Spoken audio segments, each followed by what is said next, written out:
ఇంక్లాబ్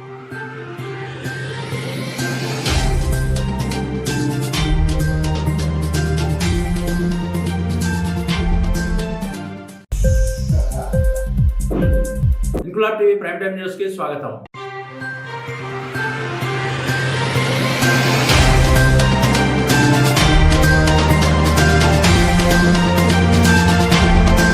కైకలూరు నియోజకవర్గం మండవల్లి మండలం కానుకొలు గ్రామంలో నేషనల్ హైవే పక్కన గత అర్ధరాత్రి సంక్రాంతి సందర్భంగా ముగ్గులు వేస్తున్న ఇద్దరు విద్యార్థినులపై దూసుకు వెళ్లిన లారీ. సంక్రాంతి సందర్భంగా ఇంటి ముందు ముగ్గులు వేస్తున్న ఇద్దరు విద్యార్థినులు పగిళ్ల తేజస్విని, పల్లవి దుర్గలను లారీ ఢీకొనగా తీవ్ర గాయాలవడంతో గుడివాడ గవర్నమెంట్ హాస్పిటల్ కు తరలించారు. ట్రీట్మెంట్ సందర్భంగా తేజస్విని చనిపోగా పల్లవి దుర్గ గాయాలతో ట్రీట్మెంట్ తీసుకుంటుంది. వారి కుటుంబ సభ్యులు కానుకొల్లు గ్రామ ప్రజలు తమకు న్యాయం జరగాలని తేజస్విని మృతదేహంతో నేషనల్ హైవేపై రోడ్డుపై బైఠాయించారు. మండవల్లి, ముదినేపల్లి, కలిదిండి, కైకలూరు పోలీసులు సంఘటనా స్థలానికి చేరుకుని కేసును దర్యాప్తు చేస్తున్నారు.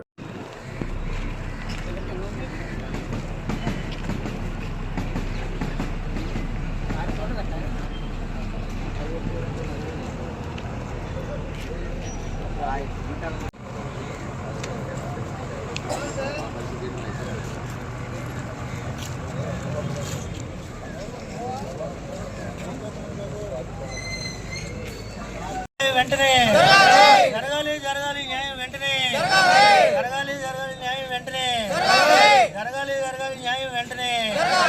ఎప్పుడండి వచ్చేది? ఇంకా ఏం జరిగింది? లారీ ఆ పిల్లగా ముగ్గేసుకుంటుందండి.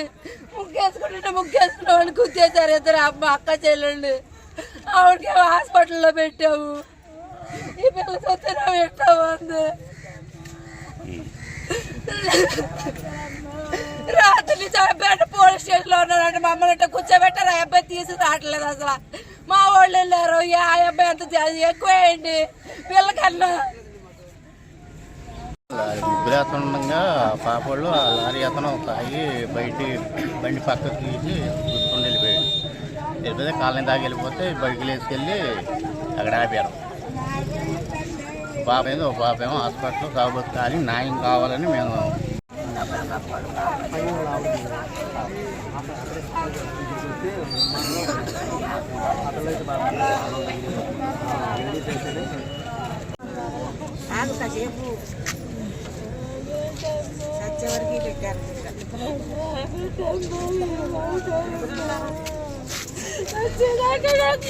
కానుకొల్లు గ్రామంలో ఈ నేషనల్ హైవే పక్కన ముగ్గులు వేస్తున్న కానుకొల్లు తేజశ్రీ అనే అమ్మాయిని, అదేవిధంగా పగిళ్ళ తేజస్విని, పగిళ్ళ పల్లవి దుర్గ అనే అమ్మాయిలు ఇద్దరు కూడా ముగ్గులు వేస్తుండగా ఒక లారీ డ్రైవర్ నిర్లక్ష్యంగా వచ్చి వీళ్ళిద్దరిని కుదరడం వల్ల అక్కడికక్కడే తేజస్వి చనిపోవడం జరిగింది. పల్లవి దుర్గకి సివియర్ ఇంజరీస్ అయ్యి గుడివాడ హాస్పిటల్ తరలించారు. ఈ కేసు నమోదు చేసి ఇన్వెస్టిగేషన్ చేస్తున్నారు. ఇంక్లాబ్ టీవీ వీడియోలు మీకు నచ్చినట్లయితే లైక్ చేయండి, షేర్ చేయండి, కమెంట్ చేయడం మర్చిపోకండి. సబ్స్క్రైబ్ చేయని వాళ్ళు వెంటనే సబ్స్క్రైబ్ చేసుకోండి. మా వీడియోలు మీరు వెంటనే చూడాలనుకుంటే కింద ఉన్న గంట సింబల్ని గట్టిగా కొట్టండి.